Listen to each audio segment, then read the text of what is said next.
அல்ஹம்துலில்லாஹ். எல்லாம் உள்ள அல்லாஹ்வின் நல்லடியார்களே, தாய்மார்களே, நாம் எல்லாம் அல்லாஹ் நம் மீது விதியாக்கி இருக்கின்ற புனித ஜும்மாவுடைய நாளில் ஜும்மாவுடைய தொழுகையை நிறைவேற்றுவதற்காக இங்கே ஒன்று கூடியிருக்கின்றோம்.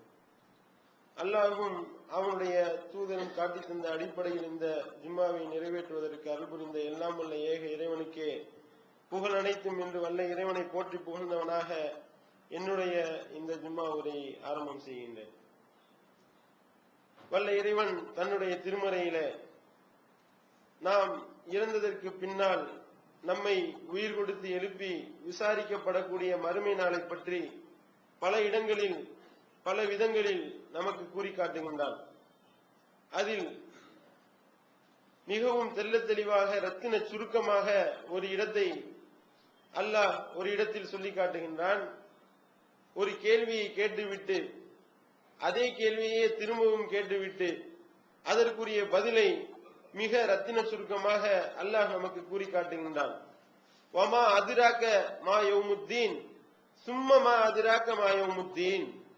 நபியே, தீர்ப்பு நாள், அந்த மறுமை நாள் எதுவென்று உமக்கு தெரியுமா என்று ஒரு கேள்வியை கேட்டுவிட்டு சும்மமா அதிராக்க மா யௌமுத்தீன், பிறகும் மறுமை நாள் தீர்ப்பு நாள் எதுவென உமக்கு தெரியுமா அப்படின்னு அல்லாஹ் அதே கேள்வியையே திரும்பவும் கேட்கின்றான். எப்பவுமே அல்லாஹ்வுடைய ஸ்டைல் என்னன்னா, ஒரு கேள்வி கேட்டு அதற்குரிய பதிலை சொன்னால் அது கொஞ்சம் கூடுதல் முக்கியத்துவம் கொடுக்கக்கூடிய விஷயங்களை அந்த மாதிரி ஒரு கேள்வியா கேட்டு பதில் சொல்லக்கூடியதும் ஒரு ஸ்டைலு. அதையே இன்னும் அழுத்தமாக சொல்ல வேண்டும் என்றால் அதே கேள்வியே திரும்ப கேட்கிறது. அதனுடைய முக்கியத்துவத்தை உணர்த்துவதற்காக கேட்ட கேள்வியே திரும்ப கேட்கிறது அல்லாஹ்வுடைய ஒரு ஸ்டைல். அந்த அடிப்படையில் இந்த வசனத்துல அல்லாஹ் கேட்ட கேள்வியை திரும்ப கேட்கிறான். கேட்டுட்டு ஏதோ நம்ம மறுமை நாள்னா அல்லாஹ் மிகப்பெரிய ஒரு பட்டியலை போட போறான் போல, தீர்ப்பு நாள்னா எப்படி இருக்கும்னு சொல்லிட்டு ஒரு 10 பக்கத்துக்கு சொல்ல போறான் போல அப்படின்னு நம்ம பார்த்தோம் என்றால், அல்லாஹ் என்ன செய்யறான், ஒரே ஒரு வரியில தீர்ப்பு நாள்னா இதுதான் அப்படின்னு முடிச்சிடறான். அது என்ன, யௌமலா தம்லிக்கு நஃப்சுன் லி நஃப்சின் செய்யா வல் அம்ரு யௌமையிதின் லில்லாஹ். எந்த ஒரு ஆன்மாவும் எந்த ஒரு ஆன்மாவுக்கும் எந்த ஒரு உதவியும் செய்ய முடியாதனால் வல் அம்ரு யௌமையிதின் லில்லாஹ், அதிகாரங்கள் அனைத்தும் அந்த நாளில் அல்லாஹ்வுக்கே உரியது. இதுதான் தீர்ப்பு நாள் அப்படின்னு அல்லாஹ் சொல்லி காட்டுறான். அப்ப இந்த இரண்டு விஷயங்களை ஒருவர் தெளிவாக விளங்கி கொண்டாலே தீர்ப்பு நாள்ல நம்ம எப்படி ஜெயிக்கலாம், எப்படி நம்ம அதுல பாஸ் ஆகுறது அப்படின்றத நமக்கு தெளிவாக விளங்கி கொள்ளலாம். ஏதோ தீர்ப்பு நாள் என்பதை மறுமை நாள்ல நம்ம அல்ல நம்ம பதில் சொல்லிக்கலாம் தானே என்று பொழுதுபோக்காக யாரெல்லாம் இருக்கின்றார்களோ அவங்க பாஸ் ஆக முடியாது, கட்டாயம். பாப்போம். அதாவது சில மாணவர்கள் இருப்பாங்க, பள்ளியோட பரீட்சைக்கு போகக்கூடிய மாணவர்கள்ல ஒழுங்கா படிச்சு பாஸ் ஆகிற மாணவர்களும் இருக்கின்றார்கள். நம்ம வாத்தியார் தானே நமக்கு மார்க் போடுவார் தானே என்று பொடுபோக்காக பரீட்சையை சந்திக்கக்கூடியவர்களும் இருப்பார்கள். ஆனால் அந்த பரீட்சை எழுதுறதிலேயே அல்லாஹ்விடத்துல நாம பாஸ் ஆக வேண்டும் என்றால் அவன் அதிகாரங்கள் அனைத்தும் அன்றைய நாள்ல அவனிடத்தில் தான் இருக்கும். அவனுடைய அந்த அதிகாரத்தை மீறி யாரும் எதுவும் செய்துவிட முடியாது. அன்றைய நாள்ல இந்த உலகத்துல பிட்டடிச்சு பாஸ் ஆகிற மாதிரியோ அடுத்தால பார்த்து எழுதி பாஸ் ஆகிற மாதிரியோ இந்த மாதிரியான ஒரு குறுக்கு வழியில பாஸ் ஆயிடலாமா அப்படின்னா அதைத்தான் அல்லாஹ் சொல்லி காட்டுறான். யாரும் எவனுக்கு எந்த உதவியும் செய்ய முடியாது, நீ செஞ்சதுதான் உனக்கு கிடைக்கும் அப்படின்ட்டு அல்லாஹ் அதைத்தான் தெளிவுபடுத்துகின்றான். காரணம் என்ன, இங்க வாத்தியார் கண்டுக்கிறாம இருப்பாரு, அந்த மாதிரி இருந்துட மாட்டான். அல்ல, அந்த அதிகாரம் எல்லாத்தையும் என் கையில வச்சிருப்பேன், ரைட்ஸ் எல்லாம் என்னிடத்தில் இருக்கின்றது அப்படின்னு அல்லாஹ் சொல்லி காட்டுகின்றான். அப்ப மறுமை நாள்ல நம்ம எழுப்பப்படும் பொழுது நம்முடைய நிலை எப்படி இருக்கும் என்பதையும் அல்லாஹ் தன்னுடைய திருமறையிலே சொல்லி காட்டுகின்றான். நபிகள் நாயகம் ஸல்லல்லாஹு அலைஹி வஸல்லம் அவர்களும் பல இடங்களில் அதை பட்டியல் போடுகின்றார்கள். இந்த உலகத்துல நாம ஒரு காரியத்தை சாதிக்க வேண்டும் என்றால் எந்த ஒரு மனிதனும் முதல்ல எடுக்கக்கூடிய ஆயுதம் என்னவென்றால் பணம் தான். அந்த பணத்தை கையில் எடுத்து விட்டால் பணம் பத்தும் செய்யும், பணம் பாதாள வரையும் பாயும் அப்படின்னு சொல்லிட்டு பணம் இருந்தா போதும் என்ன வேணாலும் செஞ்சிடலாம் அப்படின்னு மனுஷன் நினைக்கிறான். ஆனால் மறுமையில் இந்த பணம் ஏதாவது நமக்கு பயன் தருமா, ஏதாவது நமக்கு சல்லி காசுக்கு இந்த பணம் பிரயோஜனப்படுமா அப்படின்னு நம்ம ஆய்வு செய்வோம் என்றால் இந்த பணம் இருக்கின்றதே இதனால எந்த விதமான பயனும் நம்ம அடைய முடியாது. எந்த அளவிற்கு அல்லாஹ் தன்னுடைய திருமறையில சொல்லி காட்டுகின்றான் என்றால், அந்த மறுமையில் குற்றவாளியை கூப்பிட்டு விசாரிக்கும் பொழுது, இன்னல்லதீன கஃபரு லவ் அன்னலஹும் மாஃபில் அர்லி ஜமீஅன் வ மிஸ்லஹு மாஹு, அதாவது அவனிடத்துல இந்த பூமியில உள்ள அனைத்தும் அதை போன்று இன்னும் ஒரு மடங்கு அவனிடத்தில் இருந்தாலும் லியஃப்தது பிஹி மின் அஸாபி யௌமில் கியாமா, அந்த கியாம நாளில் அவனுக்கு ஏற்படக்கூடிய அந்த வேதனைக்கு பகரமாக இந்த பூமியையும் பூமியோடு அதை போன்று இன்னொரு மடங்கு இருந்தாலும் அதை ஈடாக கொடுத்து அவன் அதிலிருந்து தப்பித்துக் கொள்வதற்காக அவன் முயற்சி செய்வான். மாத்து குப்பில மின்ஹும், அவன் அந்த ஈடு அவனிடத்திலிருந்து வாங்கப்படாது அப்படின்னு நல்லா சொல்லி காட்டுறான்.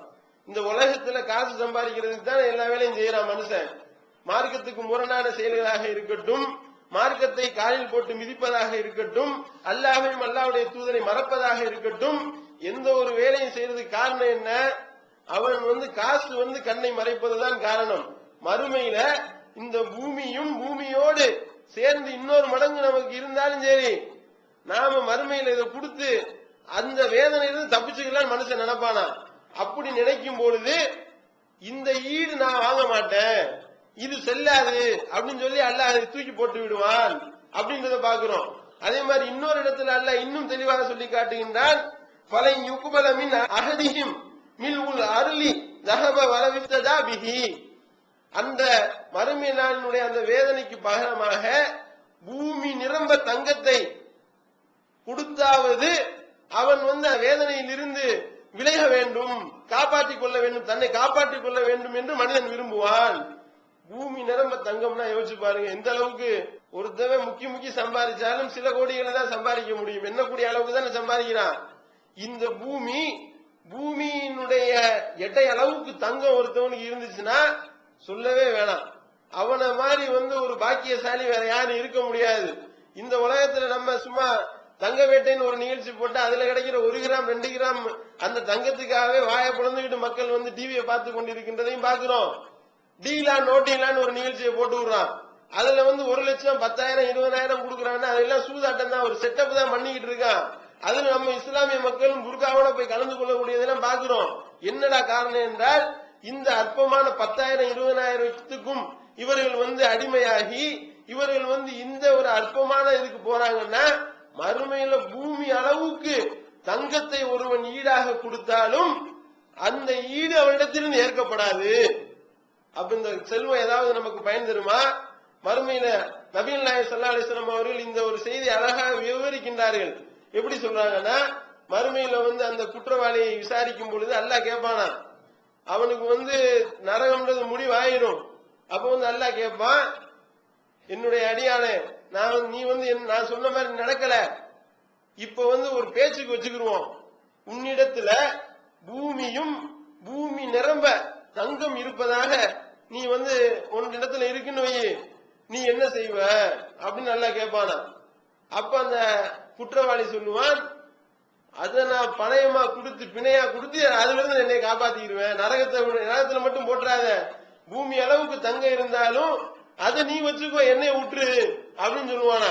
அப்ப அல்லாஹ் கேட்பான், ரசூல் ஸல்லல்லாஹு அலைஹி வஸல்லம் அவர்கள் சொல்லி காட்டுகின்றார்கள், ஏண்டா பூமி அளவுக்கு தங்கம்ல எவ்வளவு பெரிய ஒரு செல்வம், அத நீ கொடுத்துட்டு தப்பிச்சு ஓடலான்னு பாக்குறீல, நான் உலகத்துல என்னடா கேட்டேன் உன்கிட்ட, இதை விட லேசான ஒரு விஷயத்தை தானே கேட்டேன், ஏகத்துவத்தை ஏத்துக்கிட்டு குர்ஆன் ஹதீஸை ஃபாலோ பண்ணிட்டு போய் சொல்லன்னு தானே சொன்னேன், இதை விட லேசானது தானே நான் கேட்டேன்.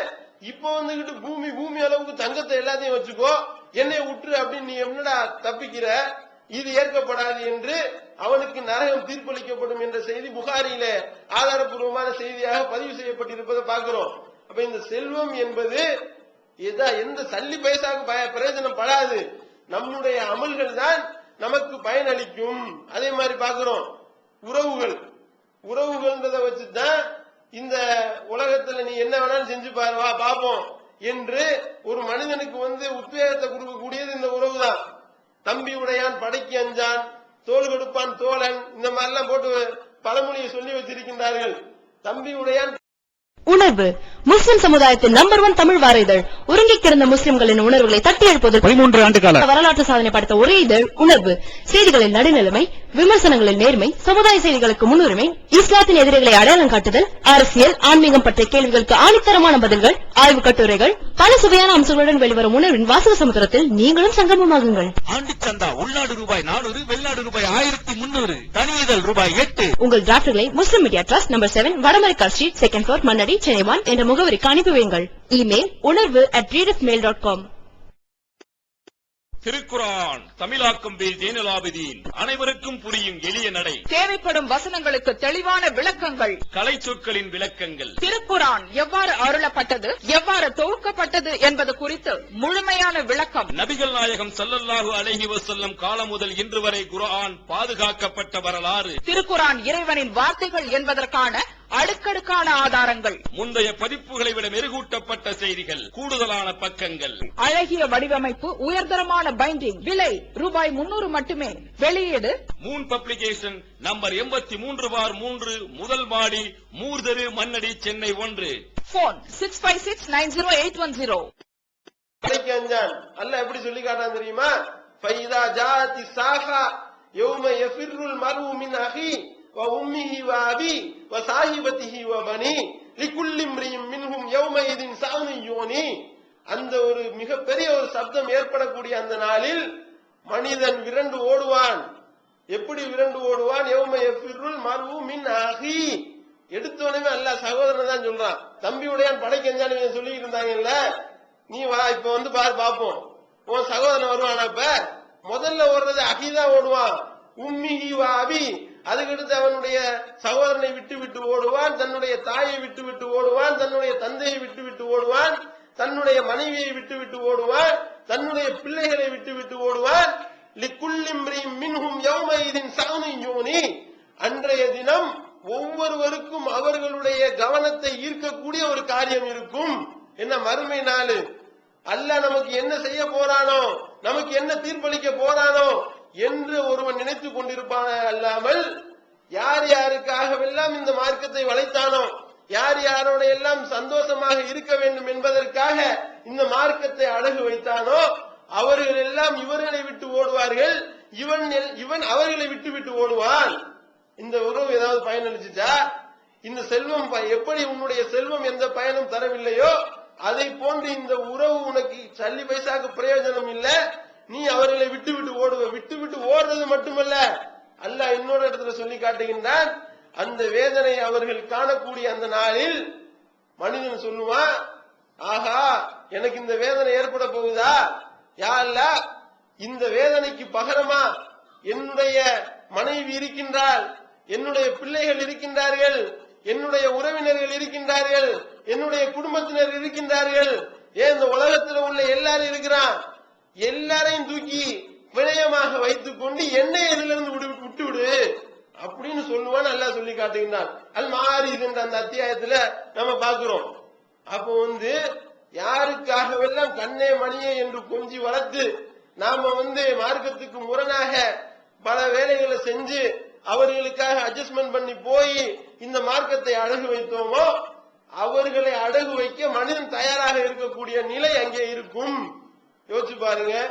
இப்படி தன்னை கண்ணே மணியன்னு கொஞ்சின தன்னுடைய மகனை தூக்கி பிணையமாக கொடுத்து விட்டு நரகத்திலிருந்து என்னை காப்பாத்திரு அப்படின்னு ஒருவன் சொல்வானே, ஆனால் அது எவ்வளவு பெரிய கொடூரமான ஒரு மிக சிரமமான ஒரு காரியமாக இருக்கும். யோசிச்சு பாருங்க. அப்போ இந்த செல்வம் என்பது ஏதாவது பயன் தர முடியுமா? அஷீரத்தக்கல் அக்ரபின் என்ற அந்த ஒரு வசனம் அருளப்பட்டவுடன் நபிகள் நாயகம் ஸல்லல்லாஹு அலைஹி வஸல்லம் அவர்கள் தங்களுடைய உறவினர்கள் எல்லாத்தையும் கூப்பிடுறாங்க.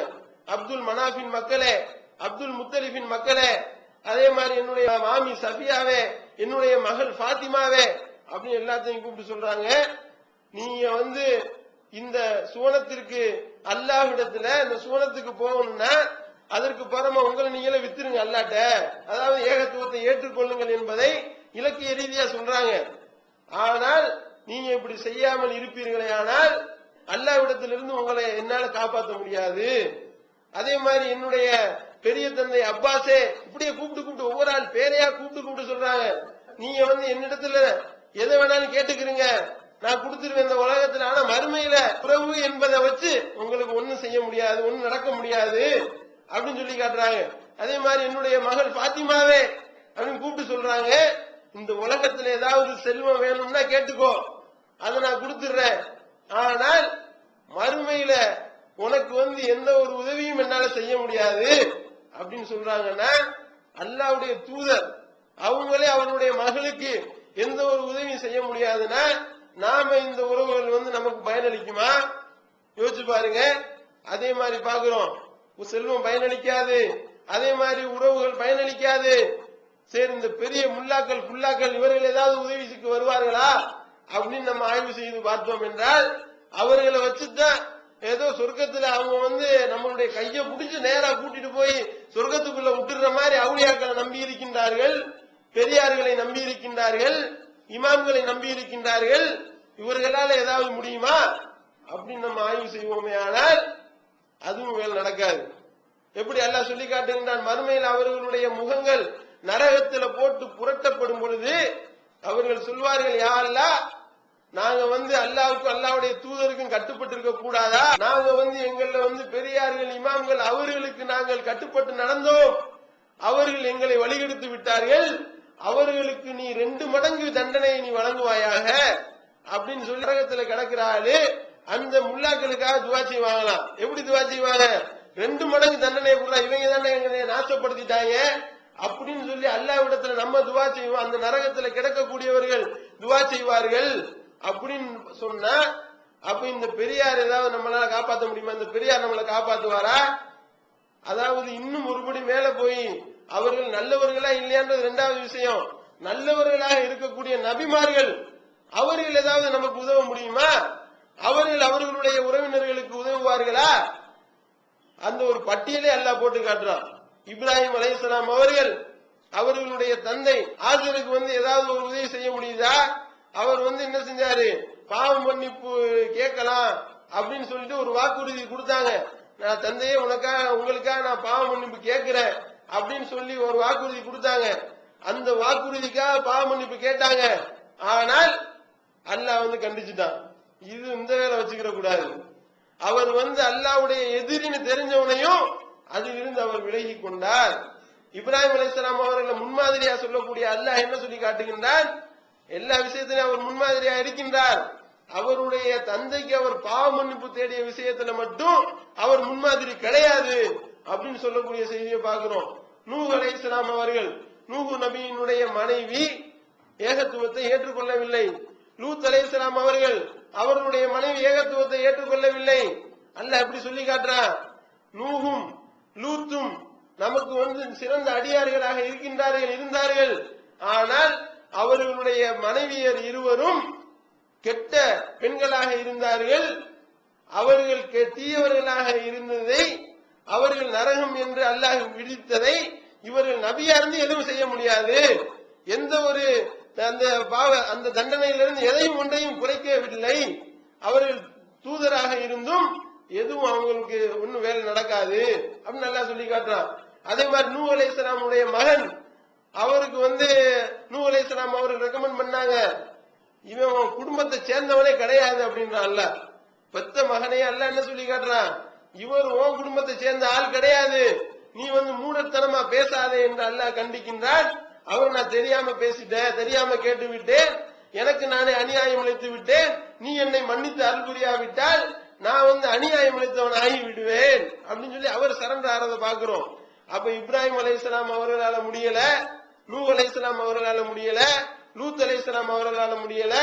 நபிகள் நாயகம் ஸல்லல்லாஹு அலைஹி வஸல்லம் அவர்கள் அபூ தாலிப் அவர்களுக்கு எவ்வளவு அவர் இஸ்லாத்தை தழுவுறதுக்காக எவ்வளவு முயற்சி செஞ்சாங்க.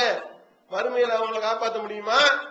அப்போ இருக்கிறதுலேயே சர்டிபிகேட் வழங்கப்பட்ட நபிமார்களாலேயே நாம மற்ற ஆளுகளுக்கு, தன்னுடைய நெருங்கிய உறவினர்களுக்கு அபூ தாலிப் மேல அல்லாஹ்வுடைய தூதர் அவர்கள் வைக்காத பாசமா? எந்த அளவிற்கு பாசத்தை வைத்திருந்தார்கள்.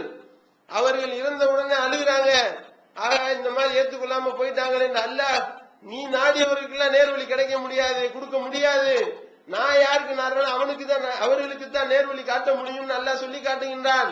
அப்படி இருக்கிற நிலையில அல்லாஹ்வுடைய தூதராலேயே யாரையும் காப்பாற்ற முடியாது என்றால் நாம நம்ம அடுத்த ஆளுக்கு ஹெல்ப் பண்ண முடியுமா? நாம என்ன செய்வோமோ என்ன செஞ்சோமோ அதுதான் நமக்கு வரும். அதே மாதிரி பாக்குறோம், ரசூல் ஸல்லல்லாஹு அலைஹி வஸல்லம் அவர்கள் பரிந்துரை செய்வார்கள் ஒரு செய்தி இருக்கு. பரிந்துரை செஞ்சு எல்லாத்தையும் உள்ள கூட்டிட்டு போயிடுவாங்களா அப்படின்னு பார்த்தா அதுக்கு அல்லாஹ் ஆபோகிறான். எப்படி? அல்லாஹ் பரிந்துரை என்பதை எல்லா நேரத்திலையும் அல்லாஹ் அனுமதிக்கவில்லை. ஒரு சின்ன நேரத்துல தான், ஒரு சிறிய நேரத்தில் அல்லாஹ் அனுமதிக்கின்றான். அது அல்லாமல் பல நேரங்கள்ல அல்லாஹ் அவர்களுடைய அந்த இதை மறுக்கிறதை பார்க்கிறோம். எப்படி? அந்த கவுலுல் கௌதர் தடாகத்துல ரசூல் ஸல்லல்லாஹு அலைஹி வஸல்லம் அவர்கள் நீர் புகட்டி கொண்டிருக்கும் போது அஸ்ஸஹாபி இவர்கள் எல்லாம் என்னுடைய தோழர்கள் அப்படின்னு சொல்லி ரசூல் ஸல்லல்லாஹு அலைஹி வஸல்லம் சொல்லுவாங்க. அப்ப அல்லாஹ் தோழர் பரிந்துரை ஏத்துக்கிட்டானா? லா தத்ரி, அது உனக்கு தெரியாது. இவர்கள் என்ன செஞ்சாங்க தெரியுமா? நீங்க உயிரோட இருக்கிற வரைக்கும் எப்படி இருந்தாங்க, நீங்க போனதுக்கு அப்புறம் என்ன பண்ணாங்க அப்படின்றது உங்களுக்கு தெரியாது அப்படின்னு மலக்குமார் இடத்திலிருந்து பதில் வரும். பரிந்துரை ஏற்றுக்கொள்ளப்படாது. அதே மாதிரி பார்க்க ரசூல் ஸல்லல்லாஹு அலைஹி வஸல்லம் இப்படியே சொல்லி காட்டுறாங்க, யாரும் மோசடி பண்ணிடாதீங்கப்பா. ஏதாவது ஒரு மோசடியை செஞ்சவன் அதையே தூக்கிக்கிட்டே மறுமையில் எழுப்பப்படுவான். அப்படி எழும்பும் பொழுது ஒரு ஆட்டை திருநா ஆட்டோட தூக்கிட்டு வருவார், ஒரு மாட்டை திருநா மாட்டோட வருவார், ஒரு ஒட்டகத்தை திருநாள் ஒட்டகத்தோட நீ எழுப்பப்படுவாய். ஒட்டகம் அது கத்திக்கிட்டு கிடக்கும், மாடு மாமான்னு கிடந்து கத்தும். அப்படி கத்துற நிலையில நீ என்னை சந்தித்தால் நான் உனக்கு பரிந்துரை செய்ய முடியாது. இவங்க தெரிஞ்ச ஆள் அப்படின்றதால பரிந்துரை செய்ய முடியுமா? முடியாது. அதே மாதிரி முன்னாடி சொன்னோமா இல்லையா, ஃபாத்திமா ரலியல்லாஹு அவர்களுக்கு கூட நீ காசு வேணும்னா வாங்கிக்கோ, உனக்கு மறுமையில எந்த ஒரு பரிந்துரை என்னால செய்ய முடியாதுன்னு சொல்றாங்க. அந்த பரிந்துரையும் அல்லாஹ் எப்படி சொல்லி காட்டுறான்? நான் அனுமதித்த ஆளுகளுக்காக பரிந்துரை, நான் யாருக்கு சொல்றேனோ அவர்களுக்கு தான் பரிந்துரை.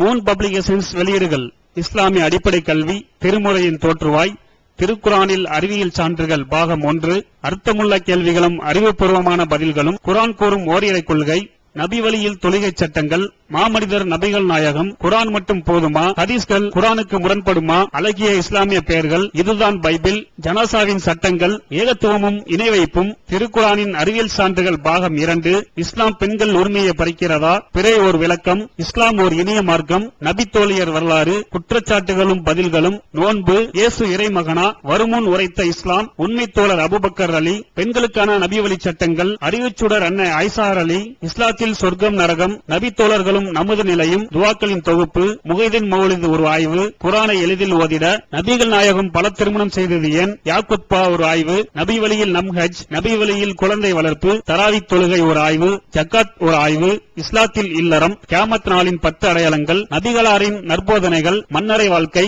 பைபிளில் நபிகள் நாயகம், இஸ்லாத்தின் பார்வையில் பில்லி சூனியம், தர்கா வழிபாடு, நபிகளாரின் இறுதி நாட்கள், இஸ்லாமிய கொள்கை, சரியான ஹதீஸ்களும் தவறான ஹதீஸ்களும், சந்திக்கும் வேளையில் கொள்கை விளக்கம், பேய் பிசாசு உண்டா, கற்பனை கதைகள், நவீன பிரச்சனைகளும் தீர்வுகளும், தப்லிக் தாகலின் தொகுப்பு, சுபகான மௌலிது ஒரு ஆய்வு, மனிதனுக்கேற்ற மார்க்கம், நேர்ச்சையும் சத்தியமும், மனனம் செய்வோம், விளக்கப்பட்ட உணவுகள், அர்த்தமுல்லா இஸ்லாம், குர்பானியின் சட்டங்கள், தொழுகை, இஸ்லாத்தின் பார்வையில் கனவுகள், இஸ்லாமிய திருமணம், இறைவனிடம் கையேந்துங்கள், மிராஜும் அதன் படிப்பினைகளும், வேதம் கொடுக்கப்பட்டோர் யார், மற்றும் prophet Mohammed the greatest man மற்றும் டிஎன்டிஜே மார்க்க அறிஞர்கள் உரையாற்றிய CD டிவிடிகள் கிடைக்கும் இடம் மூன் பப்ளிகேஷன் 83/3 மூர்தரு முதல் மாடி மண்ணடி சென்னை 1. Phone number 65690810.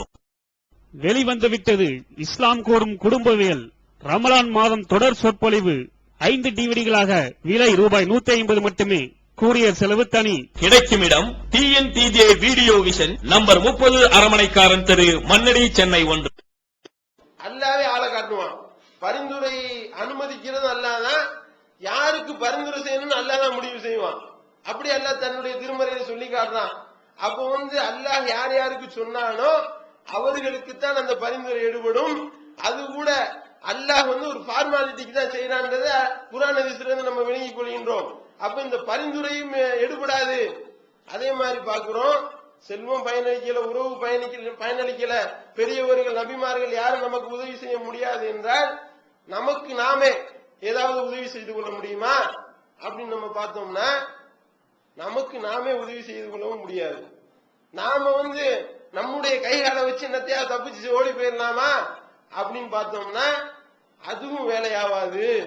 எப்படி ரசூல் அல்லாஹ் தன்னுடைய திருமறையை சொல்லி காட்டுகின்றான், அவர்கள் ஹத்தா இதா மாஜாவுஹா ஷஹித அலைஹிம் சம்முஹும் வ அப்சாருஹும் வ ஜுலூதுஹும் பிமா கானூ யஅமலூன். அவர்கள் அந்த இடத்தில் கொண்டு வரப்படும் பொழுது அவர்களுடைய அந்த செவியும் அவர்களுடைய பார்வையும் அவர்களுடைய தோலும் அவர்கள் செய்ததை பற்றி சாட்சி கூறும். நம்முடைய செவி, நம்முடைய பார்வை, நம்முடைய தோல் நமக்கு எதிராக சாட்சி சொல்லுமா? அப்ப நம்ம மனிதன் கேட்பானா?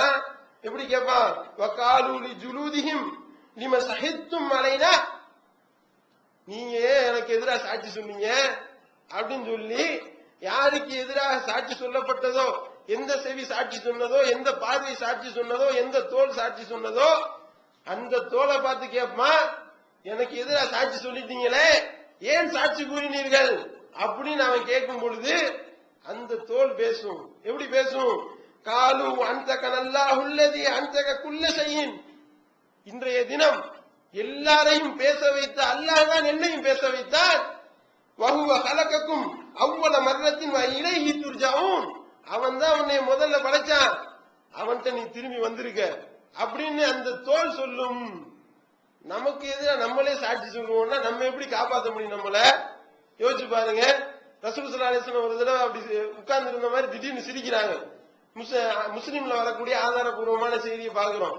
திடீர்னு சிரிச்ச உடனே ரசூல் ஸல்லல்லாஹு அலைஹி வஸல்லம் வந்து பக்கத்துல சஹாபாக்களே கேட்கிறாங்க, நான் ஏன் சிரிச்சேன் தெரியுமா அப்படின்னு கேட்கிறாங்க. அல்லாஹும் அவனுடைய தூதரும் தான் அறிந்தவர்கள் அப்படின்னு சொல்லி சஹாபாக்கள் பதில் சொன்னவனையும், மறுமையில நடக்கக்கூடிய ஒரு உரையாடல் விசாரணை இருக்கா இல்லையா, அதை நினைச்சுதான் சிரிச்சேன் அப்படின்றாங்க. என்ன விசாரணை என்பதையும் அல்லாஹ்வுடைய தூதர் அவர்கள் விளக்குகின்றார்கள். மறுமையில அல்லாஹ் வந்து விசாரிப்பான். விசாரிக்கிறப்ப அல்லாஹ் வந்து அந்த குற்ற அடியான்ட்ட கேட்பானா, இந்த மாதிரி நான் உன்னை விசாரிக்க போறேன், எல்லாத்தையும் விசாரிக்க போறேன் அப்படின்னவனையும், அப்ப அந்த அடியான் சொல்லுவானா, நான் வந்து உனக்கு எனக்கு வந்து நீ அநியாயம் பண்ணிட மாட்டியே அப்படின்னு கேட்பானா. நான் உனக்கு அநியாயம் பண்ண மாட்டேன், நான் நீதியாளன், உனக்கு நான் எந்த அநியாயம் பண்ணிட மாட்டேன் அப்படின்னு சொல்லி அல்லாஹ் பதிலளிப்பான். அப்ப அநியாயம் பண்ணிடக்கூடாதுன்னா இந்த ஆள் வைக்கிற கோரிக்கையை பாருங்க, எப்படி கோரிக்கை வைப்பானா மனிதன். அதாவது இன்றைய தினம் எனக்கு எதிராக சாட்சி சொல்லுவாங்கல்ல, யாருடைய சாட்சியை நீ ஏத்துக்கிற கூடாது, யாரு சாட்சி சொன்னாலும் நீ ஏத்துக்கிற கூடாது, என்னுடைய சாட்சியை தவிர அப்படின்னு. அதோட அல்லாஹ் வந்து நுண்ணறிவாளனா இல்லையா, சூழ்ச்சியாளனுக்கு எல்லாம் சூழ்ச்சியக்காரனா இல்லையா? அப்படியா, சரி நான் ஏத்துக்கிறேன். உன்னுடைய சாட்சியும் உன்னுடைய அந்த கண்காணிப்பாளர் ஒரு ஆள் இருக்கிறாரு, அவருடைய சாட்சியை தவிர உனக்கு எதிராக எந்த சாட்சியை நான் பதிவு செய்ய மாட்டேன்னா நீ வந்து உன்னை விசாரிப்போம்டா அப்படின்னு அல்லாஹ் சொல்லிடுவான். ரசூல் ஸல்லல்லாஹு அலைஹி வஸல்லம் விவரிக்கிறாங்க. அப்ப வந்து அல்லாஹ் என்ன செய்வானா, விசாரணை ஆரம்பமாகும், வாய்க்கு அல்லாஹ் கூட்டு போட்டு விடுவான். அவன் செய்தது பற்றி அவனுடைய கண் பேசும், அவனுடைய நாவு பேசும், அவனுடைய செவி பேசும், அவனுடைய தோல் பேசும். இன்னொரு அவனுடைய தொடை எலும்பு எல்லாம் பேச ஆரம்பிச்சிடும். அப்படின்னா இவன் பண்ண எல்லா பலா முசீபத்துகளையும் அதை அவுத்து விட ஆரம்பிச்சிடும். எல்லாத்தையும் சொன்னவனையும் உடனே அல்லாஹ் என்ன செய்வான், அந்த அடியானுக்கும் அந்த உறுப்புகளுக்கும் பேச அனுமதி அளிப்பான். அப்ப அந்த அடியான் அந்த உறுப்பு பார்த்து கேட்பானா, நாசமா போனதுகளா, தொலைந்து போங்கள், உங்களுக்காக தானே நான் வாதாடினேன், உங்களுக்காக தானே நான் இவ்வளவு நேரம் பேசிக்கிட்டு இருந்தேன், நீங்க என்னை எப்படி கவுத்தி விட்டீங்களே அப்படின்னு சொல்லி அவன் சொல்லுவான். அதை நினைச்சு நான் சிரிச்சேன் என்று அல்லாஹ்வுடைய தூதர் அவர்கள் சொல்லி காட்டுகின்றார்கள். யோசிச்சு பாருங்க, நம்ம இந்த உலகத்துல சேர்த்த எதுவுமே நமக்கு வந்து நிக்க போறது கிடையாது. நம்முடைய செல்வம் எந்த பயனையும் அளிக்க போறது இல்லை, நம்முடைய அந்த உறவுகள் எந்த பயனையும் அளிக்க போறது கிடையாது, நம்ம பெரிய குல்லாக்கள் யாரும் எந்த உதவியும் செய்துவிட முடியாது, நமக்கு நாமே எந்த உதவியும் செய்துவிட முடியாது. நம்முடைய நல்ல அமல்கள் மட்டும்தான் நமக்கு உதவியாக இருக்கும். அல் மாலு வல் பனூன ஜீனத்துல் ஹயாத்தி துன்யா வல் பாக்கியாத்து சாலிஹாத்து ஹைருன் இன்த ரப்பிக தவாபம் வ ஹைரு அமலா. அல்லாஹ் அதான் சொல்லி காட்டுறான்.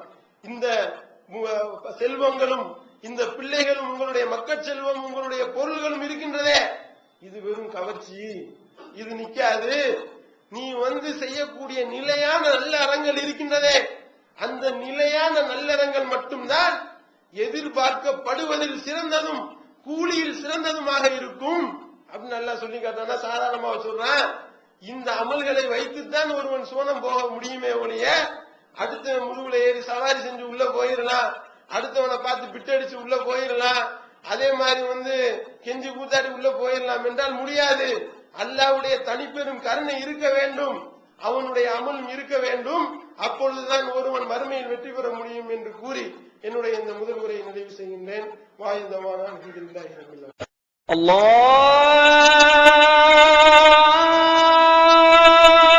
அக்பர்.